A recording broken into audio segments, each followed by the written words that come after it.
Programa Plenitude, com Iraci Campos. Muitas pessoas sentem culpa por deixar de fazer um favor, recusar um convite, em várias situações.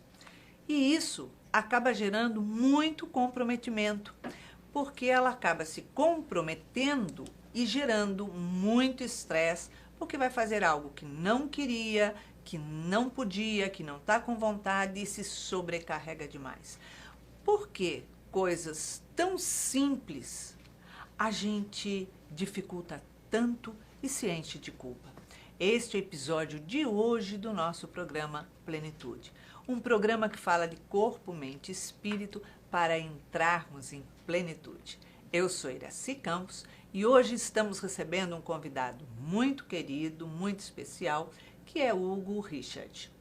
Ele é psicanalista clínico e vem bater um papo gostoso com a gente sobre esse estresse, essa culpa que surge de fazer coisas que não gostaríamos. Seja bem-vindo ao nosso Plenitude, Hugo.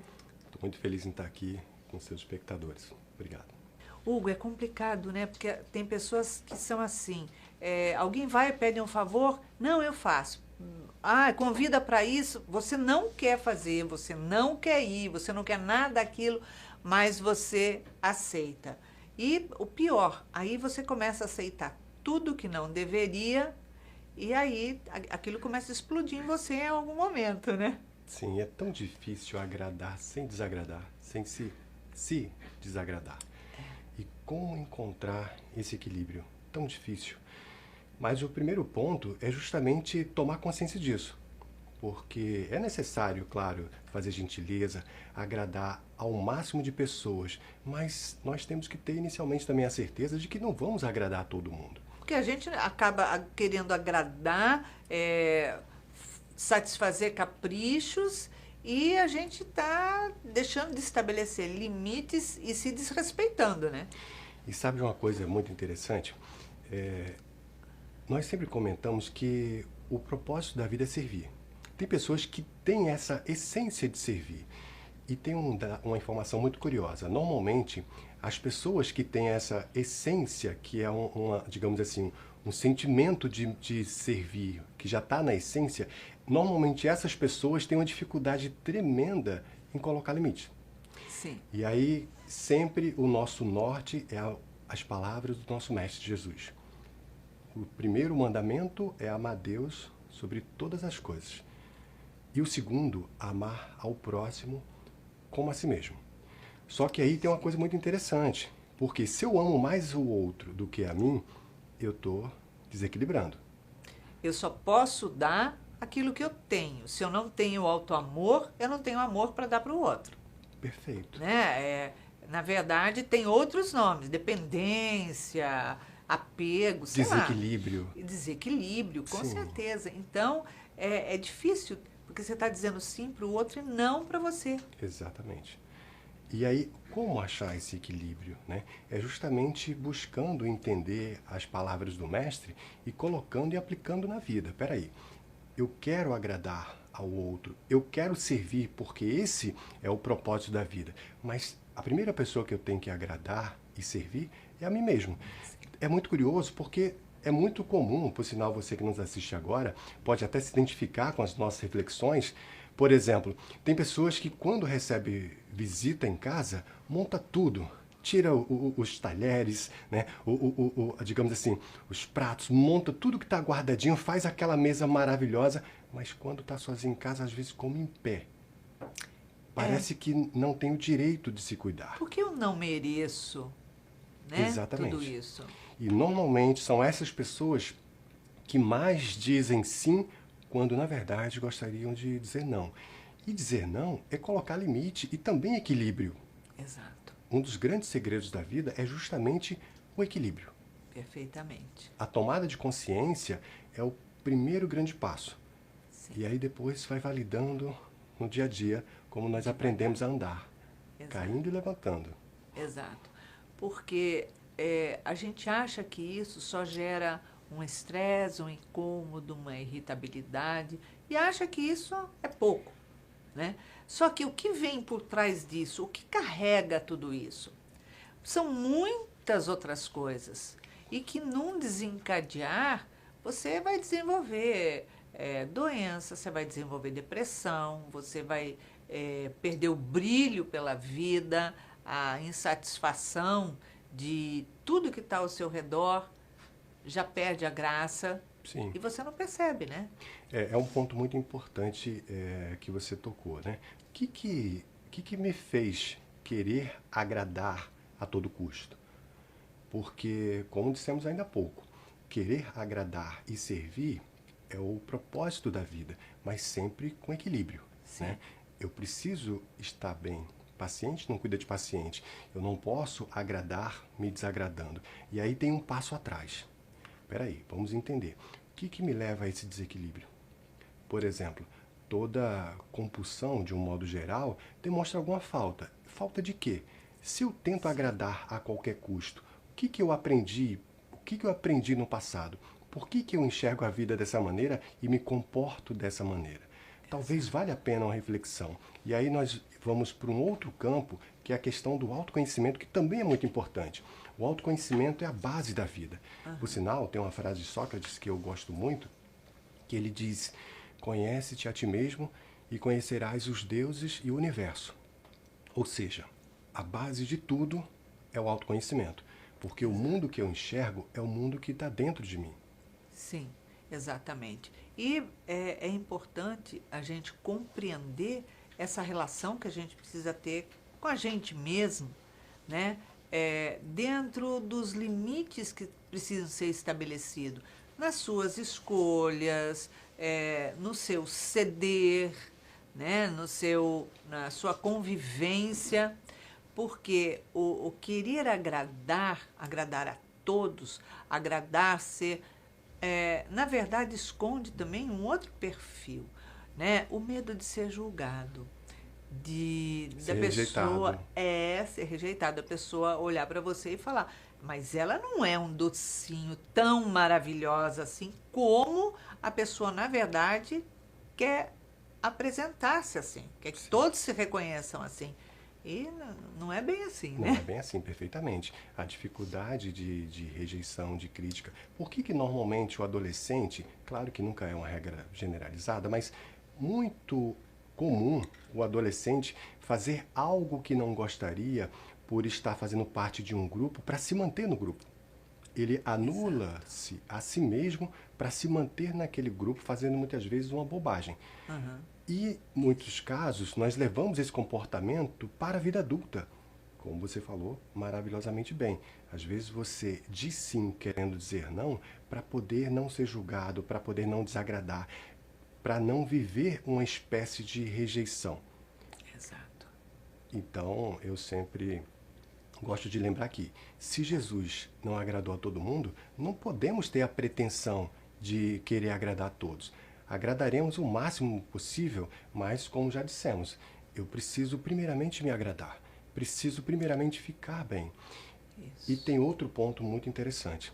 Normalmente, aquela pessoa que tem na essência o servir, também tem uma preocupação de não ser interpretado como egoísta. Só que vale a pena entender que o egoísta, ele não cuida primeiramente dele. Ele cuida unicamente dele.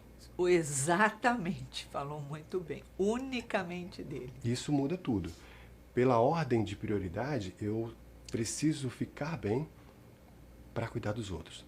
É muito comum, por exemplo, quando você está tratando um paciente que tem esse perfil, quer cuidar dos filhos, quer cuidar da esposa, quer cuidar ou do marido, quer cuidar de todos, esquece de si. E aí tem uma sugestão que muda muita coisa. Você quer continuar cuidando das pessoas que você ama? Então, cuide de você. Exato. E a pessoa, nesse processo, muitas vezes, ela se acha autossuficiente. Não, eu não preciso de uma terapia, eu não preciso de um tratamento psiquiátrico, de um auxílio, né? Não, eu não preciso. Eu mesmo me resolvo, eu mesmo me dou conta. E a pessoa vai se inchando dos seus estresses, das suas coisas, por não querer dividir com o outro, né, o peso que ela vai desenvolvendo e vai carregando no seu dia a dia, né? Porque a pessoa carrega pesos, Sim. né? E todos nós somos assim. E aí fica muito complicado, porque quando você está carregando esse peso, você está adoecendo, né? Inconscientemente. E adoece mesmo, né? Sim, adoece. Freud fala muito disso. Ele fala que as emoções não trabalhadas, elas muitas vezes ficam guardadas e saem no pior momento e da pior forma possível. As emoções não trabalhadas, elas funcionam como a sujeira que é colocada embaixo do tapete. Exato. Visivelmente você naquele momento não enxerga, mas ela não sumiu. Ela continua lá. Tá lá. Isso acontece com as questões do passado de forma diversas. Isso acontece nas relações entre parentes, né? As relações precisam ser trabalhadas, entendidas, ressignificadas, para que a pessoa fique cada vez mais leve, enxergar o mundo de uma outra maneira. Por quê? As doenças, elas, em muitos casos, não são, digamos assim, as causas dos problemas. Ah, eu estou com um problema porque eu estou doente. Não. Na verdade é o contrário. Você está doente, por isso adoeceu. Ou seja, a doença, em muitos casos, não são as causas dos problemas, são os efeitos dos problemas. Exatamente. Aqueles estresses, as dores, decepções, as mágoas, os sim, quando na verdade era para dizer não. Tudo isso vai gerando um peso emocional muito grande e a pessoa vai caminhando na vida como se estivesse arrastando correntes. Exatamente. E sabe outra coisa, Iracy, que eu sempre comento com as pessoas? O ser humano tem uma capacidade de adaptação incrível. Uma capacidade, nós moramos em todos os lugares do planeta. Da neve aos desertos, sertões, comemos de tudo, folhas, raízes, animais. Essa capacidade de adaptação garantiu a nossa sobrevivência no quesito evolutivo. Mas tem um detalhe importante, que é o efeito colateral dessa hipercapacidade de adaptação. Nós, muitas vezes, nos adaptamos, inclusive, às dores que vivemos. E quando nós, digamos assim, nos afinizamos com essas dores, com essas tristezas, nós, digamos assim, achamos que esse estado de melancolia é o nosso estado natural. Exato. Ou seja, fazemos amizade com a tristeza, a melancolia, a angústia. Isso não está correto. Ninguém nasceu para ser infeliz. De jeito nenhum. Nós temos as nossas questões, sejam sociais, financeiras, emocionais, físicas, mas superar esses desafios são os nossos grandes objetivos de vida. Ninguém está aqui por obra do acaso. Então, uma sugestão é, esses sentimentos que nós temos, e às vezes uma certa afinidade inconsciente com a tristeza, melancolia, dor, precisa ser, digamos assim, tomar uma dose de consciência e buscar a consciência, a certeza de que nós nascemos para viver bem, felizes e em paz. Na verdade, eu acho que existe uma espécie de acomodamento, Sim. né? Porque quando você vai acumulando situações, emoções, aquilo tudo fica guardado ali na alma. Quando chega num ponto limite que não está dando mais, aquilo vai desopilar o teu corpo físico. E aí vem as ites, né? A rinite, gastrite, vamos embora, né? E a pessoa não pensa que aquilo é referente a uma outra coisa. Perfeito. Então, geralmente, a pessoa tem um refluxo, ela fala assim, eu tenho refluxo. E pronto. Ela tem como se ela tivesse pego algo para ela, é meu. Ela não diz, eu estou com refluxo. Sim. Né? Identificando que aquilo não é dela, mas que aquilo está vindo de algum lugar. E que aquilo tem uma mensagem e está pedindo atenção. O corpo fala. Exato. Se você toma um corte, daqui a poucas semanas o corpo vai regenerar. Acho interessante que nós temos vários níveis de sabedoria, não só aquilo que nós temos no nosso consciente. Nós temos o sistema autônomo ou autonômico do corpo que absorve os nutrientes de uma refeição sem você nem imaginar o que você comeu. Isso. Só que essa sabedoria do nosso corpo também pode ser usada a nosso favor. Por quê? Se o corpo está adoecido, a grande pergunta, por quê?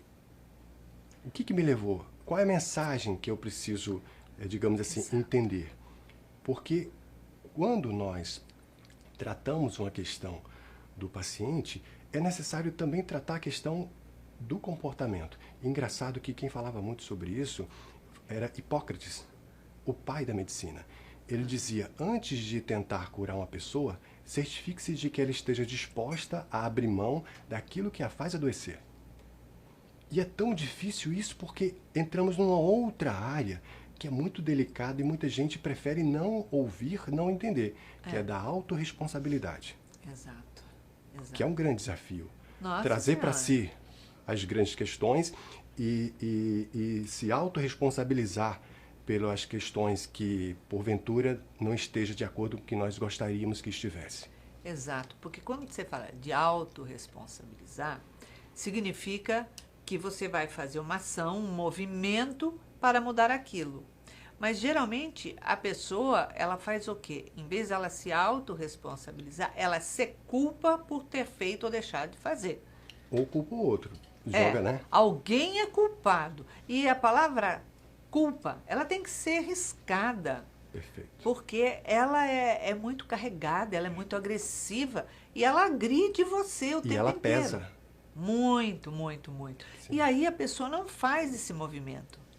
Então, quando a gente aprende a colocar a palavra certa no lugar certo, o cérebro, ele faz todo o movimento de transformação. Então, você fala, é minha responsabilidade isso, você está mandando mensagem para ele. Olha só, hora de ação. Temos que fazer alguma coisa para mudar isso. Né? Agir. Então, ele começa a buscar, né? Solução. Exatamente.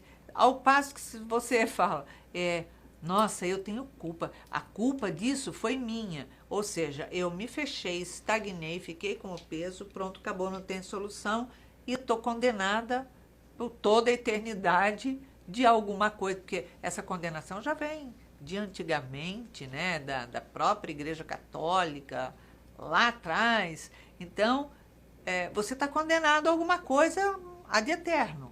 Sim. E não é esse o caminho, né? Não é esse o viés. Mas olha, nossa, que reflexão importante e poderosa, né? Porque a culpa, como você falou, precisa ser riscada. Nós temos que ter, claro, autorresponsabilidade, consciência dos nossos erros, das nossas falhas, na certeza de que nós erramos e vamos errar em outro momento e tá tudo bem. Tá tudo bem. Mas a culpa em si, ela pesa tanto que não dá margem para uma transformação. De jeito nenhum. Peraí, eu errei. Vamos pegar uma história belíssima que todos nós conhecemos, como, por exemplo, o Paulo de Tarso.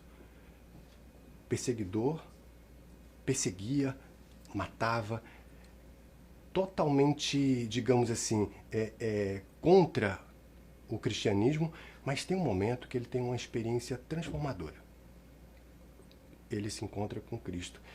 A partir dali, ele entende tudo que antes ele não entendia. E ele fala, peraí, vamos lá, eu não consigo mudar o passado, como o Chico falava, mas eu quero começar a partir de agora uma nova história. E assim foi. E foi, no meu limitado entendimento, o discípulo mais preparado, mais, digamos assim... Ele fez uma virada de chave, assim, total. O cristianismo, e consequentemente o próprio espiritismo, deve muito a Paulo de Tarso, a Saulo, né? Então, ali ele transforma, ele não carregou a culpa. Exato. Ele disse, eu não consigo mudar o passado, fiz o que fiz, mas agora eu vou começar uma nova história. E começou, e deixou esse legado maravilhoso. Isso. Então, você que nos acompanha, você que nos dá um privilégio da audiência, vamos, como a Iraci falou, transformar essa questão da culpa. Não sinta culpa. Entenda que nós erramos e todos nós erramos no passado e está tudo bem. Agora, a vontade verdadeira de acertar é que faz toda a diferença. Exatamente. E quando a gente tem a compreensão que o errar é bom, por que é bom? Porque ele faz você caminhar, não ficar parado. Então, às vezes a pessoa deixa de fazer inúmeras coisas na vida dela por medo de errar. Então, aí ela pecou contra ela mesmo. Por quê? Porque ela deixou de aproveitar a oportunidade de desenvolver e crescer. Então ela estagnou. E quando ela faz esse movimento, não, eu vou fazer isso e vou em frente e tal, e errou, ela vai por eliminação. Eu vou poder fazer outra vez, mas eu já sei o jeito que não dá certo. Perfeito. Então, eu estou crescendo, eu estou indo, ganhei experiência, ganhei muita coisa. Sim. Né? Mandela falava que... Ele falava assim, eu nunca perco. Ou eu ganho, ou eu aprendo. Eu levo essa frase para a minha vida. Porque Nossa. se sair de casa de manhã, né, peraí, eu tenho meus objetivos. Se tudo sair como eu planejei, eu ganhei. Se não sair, eu aprendi. Ganhei também. Ou seja, é uma visão, digamos assim, não é otimista, porque otimista parece uma coisa que está no campo das ideias ou da ideologia, mas é uma visão madura da vida. Madura. Porque o que eu posso conduzir, eu vou conduzir. O que sair diferente do que eu planejei, eu vou tentar aproveitar o máximo possível e tentar perceber que ali tem um aprendizado. Sim, sim. Mas você falou um ponto também que eu gostaria de rapidamente voltar. É quando a pessoa vive muito presa, aprisionada ao passado. Veja uma coisa, o perdão, ele é tão importante que Jesus colocou no Pai Nosso, que é a prece que ele nos ensinou. Exato. Ele queria dizer, além da importância do perdão em si, a importância do auto-perdão, das pazes com o passado. Porque o perdão nunca está no futuro. O perdão está no passado, por alguma coisa que aconteceu, deixou de acontecer.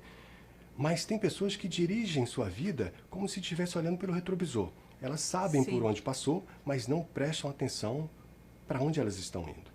Então, essa reflexão da vida, peraí, vamos lá, eu vou olhar para o passado e está tudo bem. As pessoas erraram comigo, mas eu também errei com as pessoas. Com certeza. E está tudo bem. De novo, Paulo de Tarso, né? Eu não vou mudar o passado, mas eu vou começar agora uma nova história. Exato. Eu vou acertar daqui para frente. E se eu cair, eu vou me levantar. Porque eu não tenho a pretensão de agradar todo mundo e nem tenho a pretensão de não errar. Mas eu tenho a pretensão de sempre me dar o melhor e o máximo possível que eu puder. Aí está o meu grande mérito. Exato. Então, nesse processo, você dizer não para alguém que te pede um favor, não no sentido de egoísmo, mas de algo que você realmente não quer fazer porque não está em você, não vai te fazer bem, você está contrariado, ou você já está sobrecarregado tal. Então você não está sendo cruel, você não está sendo egoísta, traidor, nem egoísta, você não está sendo violento, você não está fazendo nada. Sim. Você somente não está se castrando, está respeitando o seu limite, né? E falando para a pessoa, existem muitas formas de você dizer não. Eu posso falar, não vou fazer não, acabou como... Olha, eu estou impossibilitada de fazer, Sim. tá? Numa outra oportunidade, mas estou torcendo por você. Perfeitamente. Entendeu? Você tem como fazer de não se sentir culpado e do outro também aceitar na boa e procurar um outro caminho. Que isso leva ao crescimento, não é isso? Perfeitamente, né? Se colocar o limite, buscar o equilíbrio, dizer não sem, digamos assim, sem se agredir, para também não dizer sim sem se anular. Isso. Isso tem a ver com amor próprio, tem a ver com equilíbrio e posso dizer com muita tranquilidade, aprender a dizer não, a colocar limites é libertador. Você vai ver se logo não vamos ter um monte de comentários aqui falando sobre isso. Né? Isso aí. Então, se fez sentido para você, deixe depois aí seus comentários para a gente ir acompanhando. Auto-amor é tudo, né? Sim, perfeito. É isso. Hugo, muito obrigada pela sua presença. Uma alegria ter você aqui com a gente. Eu que agradeço pelo convite e a oportunidade. Obrigada. Então é isso. A gente aprender a respeitar os nossos limites. Nós não podemos esquecer que tudo, absolutamente tudo na vida tem limite. Você tem um limite para sair, você tem um limite do espaço do outro. Dentro das leis há um limite, tudo há limite. Então, por que você não vai respeitar o seu próprio limite? Então, essa é uma boa reflexão e, tipo assim, tira o peso das costas. Não tem necessidade de carregar peso. No máximo uma bolsinha de mão, nada de peso nas costas. Então